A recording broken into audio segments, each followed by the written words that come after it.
Saudara, rekonstruksi yang dilakukan Polrestabes Surabaya memperlihatkan kekejaman yang dilakukan anak anggota DPR hingga kekasihnya meninggal dunia. Rekonstruksi pula yang membuat polisi akhirnya menyertakan pasal pembunuhan kasus ini. Lantas, sakit hati apa yang membuat korban setega itu? Berikut penelusuran jurnalis Kompas TV Kika Madona dari Surabaya, Jawa Timur.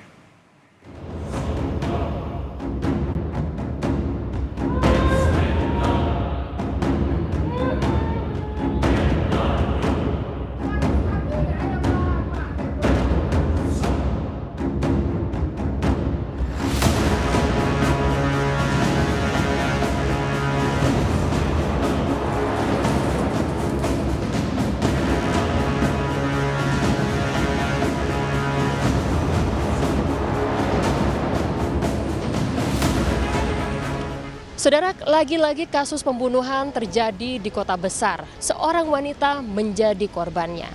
Korban diduga kemudian tewas setelah dianiaya sang kekasih di salah satu tempat hiburan di kota Surabaya. Cekcok antara keduanya dan juga pengaruh minuman keras diduga menjadi penyebab tersangka menganiaya korban secara brutal. Kasus ini saat ini ditangani oleh Mapolrestabes Surabaya. Untuk mengungkap motif penganiayaan yang dilakukan Gregorius Ronald Tanur yang menewaskan kekasihnya, polisi pun menggelar rekonstruksi. Rekonstruksi dilakukan di tempat karaoke Black Hole KTV dan di basement Landmark Mall Surabaya. Rekonstruksi digelar hampir selama 4 jam dengan total 41 adegan. Rekonstruksi dimulai dari ketika Ronald dan Dini datang ke Black Hole KTV di Mall Landmark Surabaya. Dilanjutkan dengan rentetan peristiwa penganiayaan hingga menewaskan Dini. Dari hasil rekonstruksi diketahui Ronald telah melakukan penganiayaan kepada Dini sejak dari lift setelah keluar dari tempat karaoke hingga menuju basement. Rekonstruksi dari apa saja yang telah dilakukan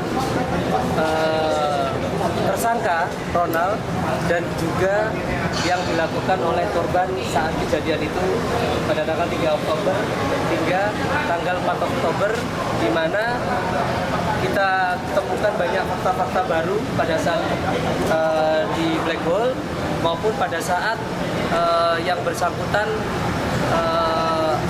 mengendarai mobil hingga di situ tadi korban terlindas oleh mobil milik tersangka.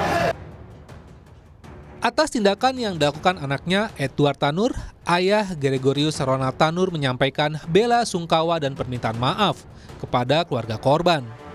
Anggota DPR RI nonaktif ini tak menyangka jika anaknya tega melakukan penganiayaan terhadap korban. Di sini saya ingin menyampaikan mungkin kepada teman-teman media bahwa saya sangat berbela sungkawa, menyesal atas perbuatan si Ronald, anak saya. Karena kejadian ini tidak kita semua harapkan. Dan saya menyampaikan permohonan maaf sebesar-besarnya dan penyesalan yang mendalam atas meninggalnya almarhumah saudari kita Dini Sera Afrianti. Peristiwa ini bermula saat Dini dan Ronald mendapat undangan karaoke dari temannya pada Selasa malam 3 Oktober 2023 sekitar pukul 21.32 waktu Indonesia Barat.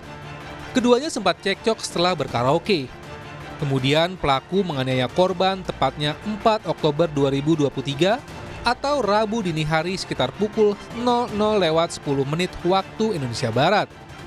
Korban dinyatakan meninggal dunia pada pukul 2.32 waktu Indonesia Barat setelah mendapat penanganan medis di Rumah Sakit Nasional Hospital Surabaya. Untuk mempertanggungjawabkan perbuatannya, tersangka telah ditahan dengan ancaman pasal penganiayaan yang mengakibatkan korban tewas dengan hukuman 12 tahun penjara. Saudara, RT yang notabene adalah anak pejabat anggota DPR RI saat ini telah ditetapkan statusnya sebagai tersangka penganiayaan terhadap korban DSA. Meski berujung pada hilangnya nyawa korban, namun hingga saat ini tersangka belum dijerat dengan pasal pembunuhan. hanya pasal penganiayaan dengan ancaman hukuman maksimal 7 tahun penjara. Kita nantikan bagaimana kelanjutan dari kasus ini. Tim Liputan, Kompas TV, Surabaya, Jawa Timur.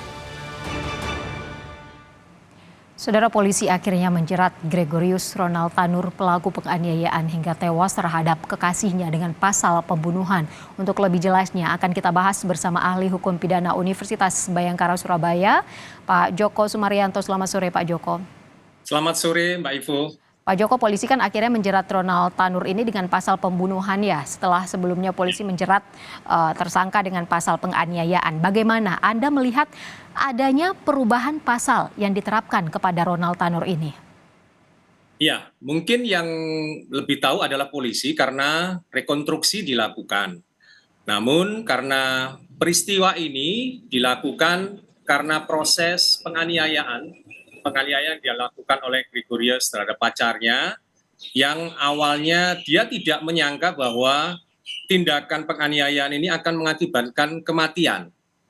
Nah, di dalam pasal 351 memang di situ ada di ayat 3-nya memang penganiayaan yang mengakibatkan kematian. Namun ketika ada mens rea atau ada niat daripada pelaku si Gregorius untuk membunuh si pacarnya, maka bisa beralih menjadi pasal pembunuhan, pasal 338. Tapi memang ini biasa terjadi perubahan pasal setelah rekonstruksi selesai dilakukan, begitu?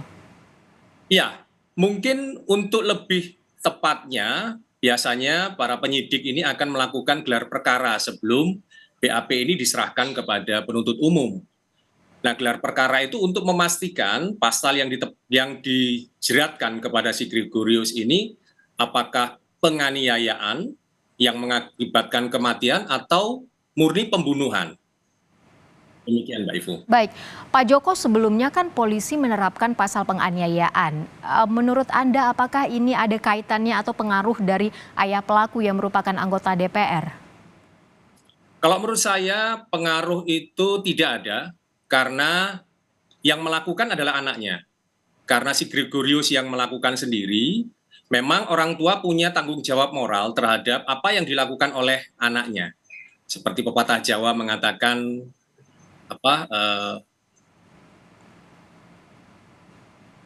apa yang dilakukan oleh anak orang tua lah yang harus bertanggung jawab, gitu ya.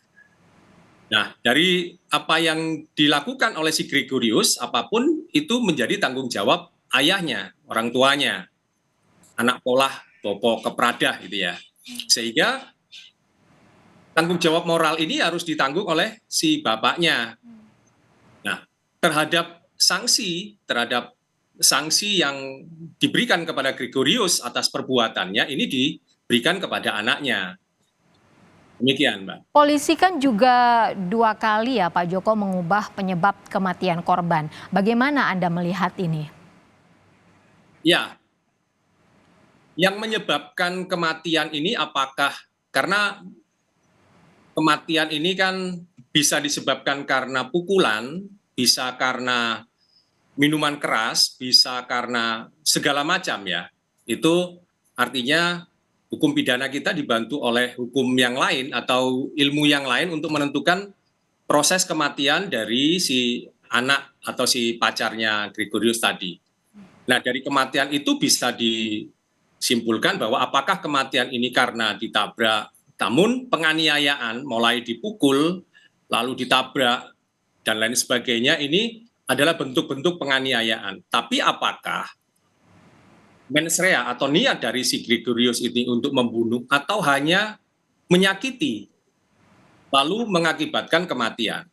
Kalau hanya menyakiti, jadi penganiayaan yang dilakukan mengakibatkan kematian yang dia tidak sadari bahwa akibat dari penganiayaan ini adalah akibat kematian, maka ini tetap masuk pada pasal penganiayaan berat di pasal 3. Ya, awalnya pasal penganiayaan, akhirnya polisi menjerat Ronald Tanur ini dengan pasal pembunuhan. Terima kasih banyak Pak Joko Sumaryanto, ahli hukum pidana Universitas Bhayangkara Surabaya, sudah bergabung bersama kami di Kompas TV. Selamat sore.